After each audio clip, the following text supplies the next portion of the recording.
from Utah's first TV station, ABC4 News celebrates 75 years. Good evening, I'm Glenn Mills. Emily Flores has the afternoon off. Thanks so much for joining us for ABC4 News at 6.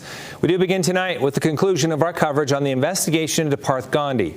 He's the psychologist who murdered his son and then took his own life. It was former patients asking, why didn't anyone do anything sooner? In tonight's Justice Files, Courtney Johns showing us what happened when she contacted the people who had the power to take away his license. Courtney.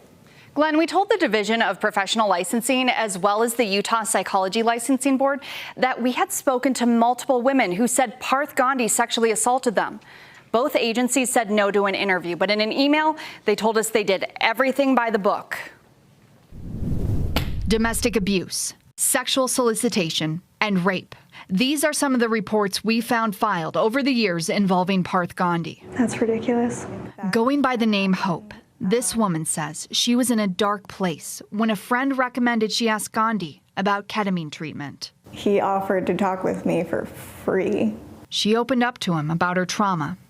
Gandhi gave her a lozenge and a glass of orange juice. And he's like, what, you don't trust me? The next thing she remembers is leaving at 2 a.m. He should not have had a license. While Hope stayed silent, other women came forward. 2 separate reports of rape, and another woman telling Salt Lake City police Gandhi offered to treat her PTSD by getting her high and having sex with her.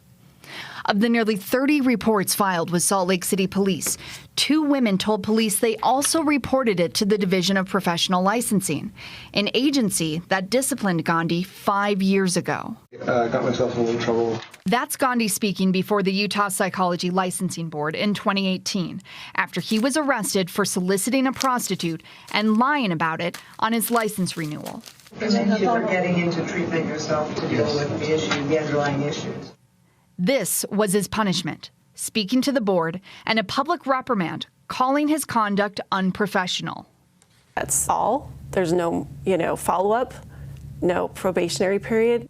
Heather Stevenson went to Gandhi's ketamine clinic, hoping if it went well, a family member who was in a lot of pain would try it and get the relief they desperately needed. She believes Gandhi overdosed her with ketamine, barely able to walk out of the clinic hours later. Never been that sick in my life, and embarrassed for my son to see me that way.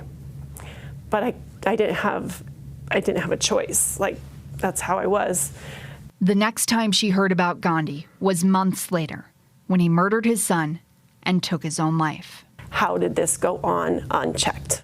Under the state's criminal guidelines for psychologists, soliciting a prostitute is not grounds for denying a license.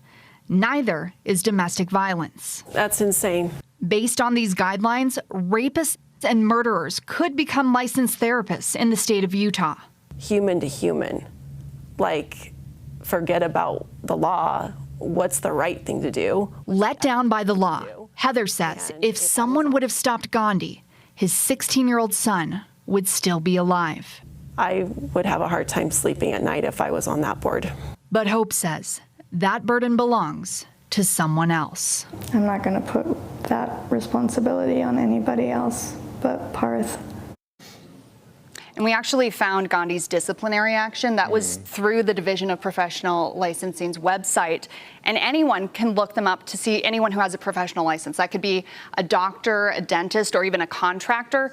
And if they don't show up on the site, that's a red flag. Doppel says that's a sign that they don't have a license at all. So that's why we're going to be sharing a link with that on our website so other people can look up that information as well. So you're not going to see what the accusations were, but you would at least see if maybe disciplinary action was taken. If they sign a stipulation in order, which basically acknowledges that the allegations are true, that information would be out there. But it really depends on what decision is made after that. Okay. But that's at least one step you can try to take to protect yourself. Exactly. All right. Very fascinating 3-part series. We really appreciate it. Thanks so much.